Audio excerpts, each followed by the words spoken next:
We are joined in the Media Center by Boca Raton native, Morgan Pressel. Thanks for stopping by, Morgan. First time the LPGA has been in Boca since 1989 for the Oldsmobile LPGA Classic at Stonebridge. You're from here. What has the support been like in the community, especially among friends and family? It's been fantastic, certainly through the club here at Boca Rio. My community where I live at St. Andrews, the whole town is just really excited. Everybody, most of these people haven't really ever been to an LPGA tournament, and it's exciting that it's right here in our backyard. I know a lot of people are definitely looking forward to coming out and supporting me and the other local players from around here, and it's really nice to sleep in my own bed. Speaking of the other local players, your sister Madison will be competing as a tournament sponsor exemption this week. What's it like to have her in the field as she primarily plays on the Symetra Tour, and will there be maybe a little friendly sibling rivalry? No, we really have never had too much of a sibling rivalry. We really both support each other wholeheartedly, and I know she's super excited to get the exemption into this field and is really looking forward to the week. She and I are both members out here, so it's close to our heart to play in front of our friends and family at a place we know so well, and it's I know she's really, really looking forward to it.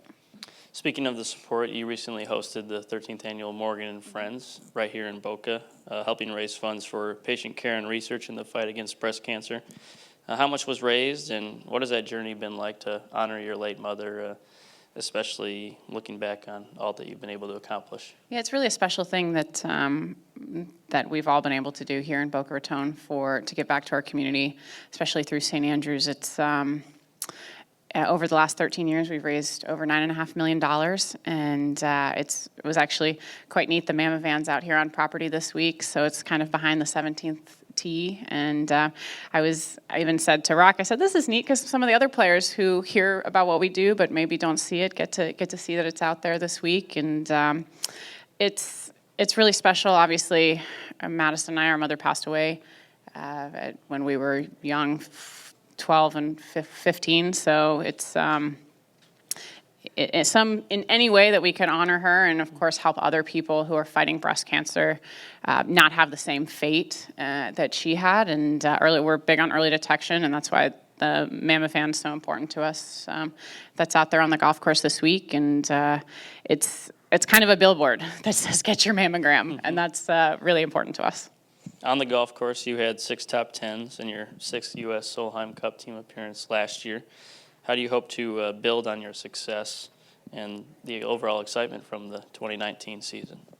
Yeah, last year was definitely a much more positive year for me. I had a couple of rough years, and it's a tough game when you struggle, and so it was nice to have some success, be in contention, certainly in contention at the British Open, having a chance to win a major championship. That's why I'm here. That's why I want to play golf. I want to win tournaments, and so definitely had a much better year last year, and just continuing to build on that. I feel a lot more confident than I did, a year and a half, 2 years ago. So there's a little bit of that to be said, and I've worked really hard with Martin Hall the last couple of years to really get my game in a better position. It's still not where I'd like it to be, and we're still constantly kind of tweaking it and trying to essentially get a softer ball flight and get the ball in the hole faster. So, can you tell us a little bit about this golf course? Just kind of give us and how long have you been a member here? Yeah, I've been a member here for a long time. I don't know exactly the number. But yeah, it's a great golf course. I think it's a tough course. It's probably one of the most difficult courses in the area. It's especially around the greens. And out there today, especially with it being so cold today, the greens kind of almost went a little bit dormant and are super slick. So that'll really, I think, make the rest of the week challenging.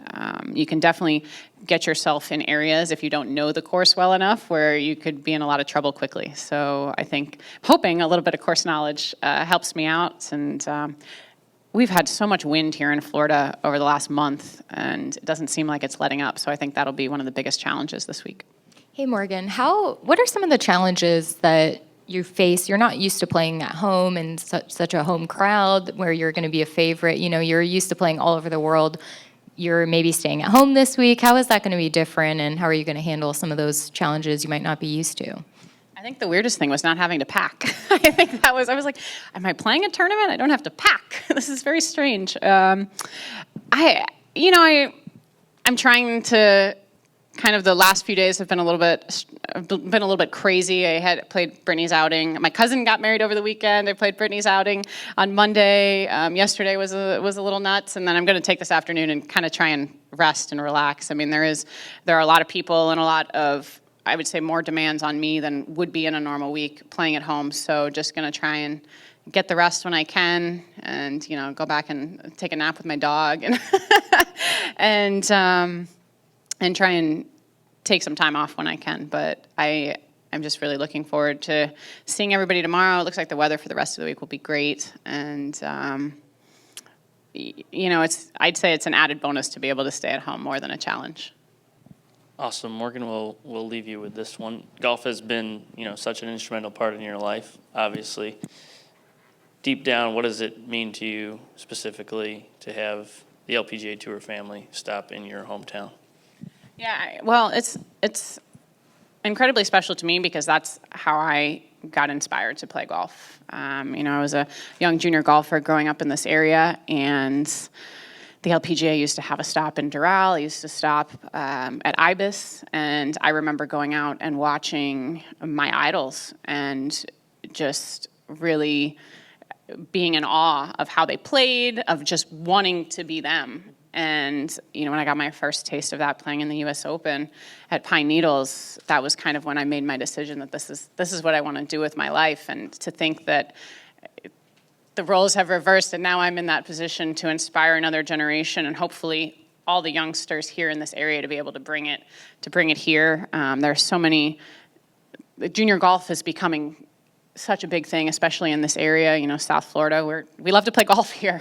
So it's really the first opportunity that I think a lot of juniors will get to come out and watch us play, and hopefully it'll inspire them as well.